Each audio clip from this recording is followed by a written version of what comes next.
A paz, Senhor amados, voltamos para mais a leitura diária da Bíblia, livro de Neemias, capítulo 4. Os inimigos pretendem retardar a edificação dos muros.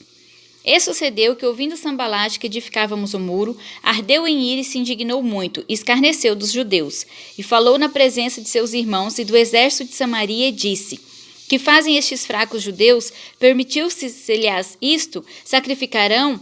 Acabá-lo-ão num só dia? Vivificarão dos montões do pó as pedras que foram queimadas? E estava com ele Tobias, o amonita, e disse: Ainda que edifiquem, vindo uma raposa derrubará facilmente o seu muro de pedra. Ouve ao nosso Deus que somos tão desprezados, e cai o seu opróbrio sobre a sua cabeça, e faz com que seja um despojo numa terra de cativeiro. E não cubras a sua iniquidade, e não se risque diante de ti o seu pecado, pois que te irritaram defronte dos edificadores. Assim edificamos o muro, e todo o muro se cerrou até a sua metade, porque o coração do povo se inclinava a trabalhar.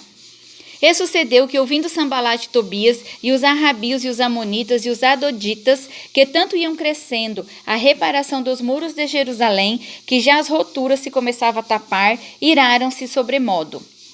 E ligaram-se entre si todos para virem guerrear Jerusalém e para os desviarem do seu intento. Porém nós oramos ao nosso Deus e pusemos uma guarda contra eles de dia e de noite por causa deles. Então disse Judá: Já desfaleceram as forças dos acarretadores, e o pó é muito, e nós não poderemos edificar o muro.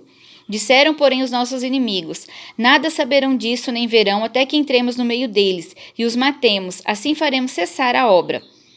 E sucedeu que, vindo os judeus que habitavam entre eles, 10 vezes nos disseram de todos os lugares que tornavam a nós, pelo que pus guarda nos lugares baixos por detrás do muro e nos altos, e pus ao povo pelas suas famílias, com as suas espadas, com as suas lanças e com seus arcos. E olhei e levantei-me e disse aos nobres e aos magistrados, e ao resto do povo: Não os temais, lembrai-vos do Senhor, grande e terrível, e pelejai pelos vossos irmãos, vossos filhos, vossas mulheres e vossas casas. E sucedeu que, ouvindo os nossos inimigos, que já o sabíamos, e que Deus tinha dissipado o conselho deles, todos voltamos ao muro, cada um à sua obra. E sucedeu que, desde aquele dia, metade dos meus moços trabalhava na obra, e a outra metade deles tinha as lanças, os escudos, os arcos e as couraças. E os chefes estavam por detrás de toda a casa de Judá, os que edificavam o muro e os que traziam as cargas, e os que carregavam, cada um com uma mão fazia a obra e na outra tinha armas. E os edificadores, cada um trazia sua espada cingida aos lombos, e edificavam, o que tocava trombeta estava junto comigo.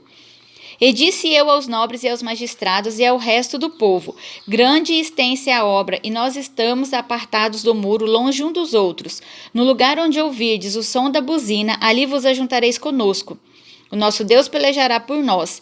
Assim trabalhávamos na obra, e metade deles tinha as lanças desde a subida da alva até o sair das estrelas. Também naquele tempo disse ao povo: Cada um com seu moço fique em Jerusalém, para que de noite nos sirvam de guarda, e de dia na obra. E nem eu, nem meus irmãos, nem meus moços, nem os homens da guarda que me seguiam, largávamos os nossos vestidos. Cada um ia com as suas armas à água. Amém?